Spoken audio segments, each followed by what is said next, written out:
Undang-undang ITE emang udah nggak asing di telinga kita. Berkali-kali kita dengar kasus yang mencuat ke publik dengan embel-embel UU ITE. Nah, katanya undang-undang ini akan segera direvisi. Emang seberapa penting sih sampai harus direvisi? Dan kalaupun penting, apa ya yang harus direvisi?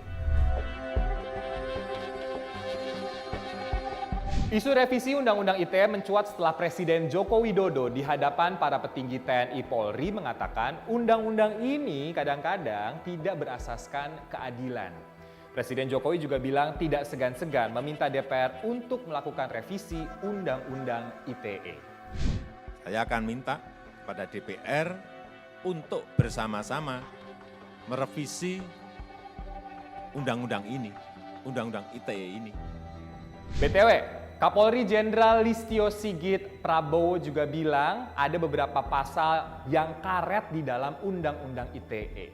Mohon maaf Pak Jenderal, mana aja Pak?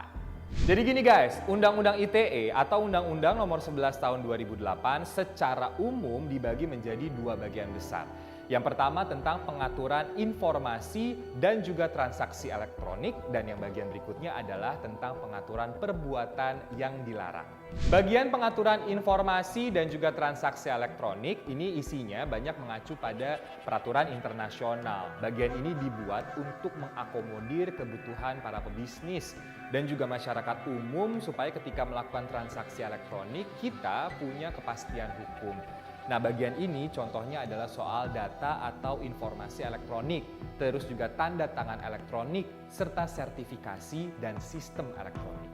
Sedangkan bagian perbuatan yang dilarang, isinya adalah konten-konten ilegal. Contohnya yang menyangkut tentang kesusilaan, pencemaran nama baik, perjudian, pemerasan, terus diatur juga tentang akses ilegal, gangguan terhadap data, gangguan terhadap sistem, sampai dengan gangguan atau penyalahgunaan alat dan perangkat. Masalahnya guys, ada pasal-pasal dalam Undang-Undang ITE yang kita sebut sebagai pasal karet atau pasal yang tolak ukurnya tuh nggak jelas guys. Di antaranya disebutkan oleh Damar Juniarto, Direktur Eksekutif dari South Asia Freedom of Expression Network atau SafeNet. Yang pertama pasal 26 ayat 3 tentang penghapusan informasi tidak relevan. Pasal ini bermasalah soal sensor informasi. Yang kedua pasal 27 ayat 1 tentang asusila. Ini rentan banget dipakai untuk alat menghukum korban kekerasan gender. Yang ketiga pasal 28 ayat 2 tentang pencemaran nama baik. Ini rentan digunakan untuk represi aktivis, jurnalis, dan warga yang mengkritik pemerintah atau polisi. Yang keempat, pasal 28 ayat 2 tentang ujaran kebencian, ini rentan banget jadi alat represi minoritas agama serta orang yang mengkritik pemerintah. Pasal 29 tentang ancaman kekerasan. Yang keenam, pasal 36 tentang kerugian. Ini rentan banget dicuplik untuk memperberat hukuman pidana pasal 28. Yang ketujuh, pasal 40 ayat 2 tentang muatan yang dilarang.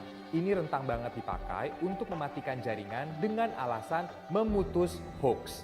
Yang kedelapan, pasal 45 ayat 3 tentang ancaman penjara. Ini tentang pencemaran nama baik, bermasalah karena boleh menahan saat penyidikan. Sudah ada beberapa orang yang terjerat oleh undang-undang ini. Beberapa diantaranya juga mencuat ke publik dan menjadi sorotan. Gue ingetin deh beberapa. Yang pertama adalah Prita Mulyasari. Ibu asal Tangerang Selatan ini divonis melanggar Undang-Undang ITE setelah dirinya menuliskan surat elektronik tentang ketidakpuasannya pada pelayanan Rumah Sakit Omni Internasional.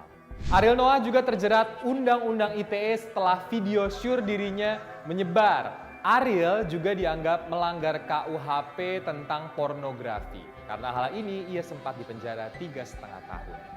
Lalu kasus Baik Nuril Maknun ini menjadi salah satu puncak sorotan warga dari Undang-Undang ITE. Baik sempat merekam percakapannya dengan sang atasan yang dianggap kurang sopan, namun kemudian dirinya malah dilaporkan ke polisi dan divonis bersalah oleh Mahkamah Agung. Baik kemudian mendapatkan amnesti dari Presiden Jokowi. Belum lagi nih soal aktivis-aktivis yang ditangkap oleh polisi karena memberikan kritik terhadap pemerintah di media sosial dengan sangkaan pelanggaran Undang-Undang ITE. Dan jujur, masih banyak yang lainnya.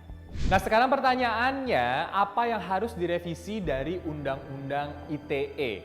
Kalau menurut Direktur Indonesia ICT Institute Heru Sutadi, Undang-Undang ITE ini tuh udah melenceng jauh dari asalnya.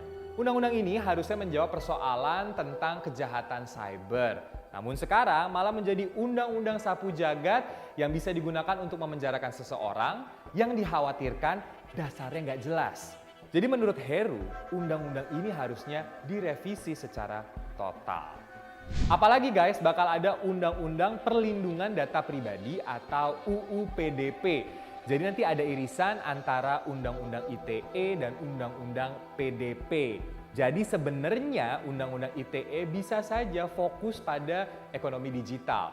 Sedangkan hal-hal yang terkait dengan data dan informasi pribadi dimasukkan ke Undang-Undang PDP. Nah, hal-hal yang terkait pencemaran nama baik dikembalikan lagi ke KUHP. Semenjak rencana revisi Undang-Undang ITE dikemukakan Presiden Jokowi, respons positif keluar dari masyarakat sampai juga dari para anggota DPR itu sendiri. Nah, kita harus terus kawal rencana revisi Undang-Undang ITE ini guys, supaya pasal-pasal multitafsir gak ada lagi. Minimal diberikan definisi yang jelas sehingga tidak lagi terjadi fenomena pasal karet.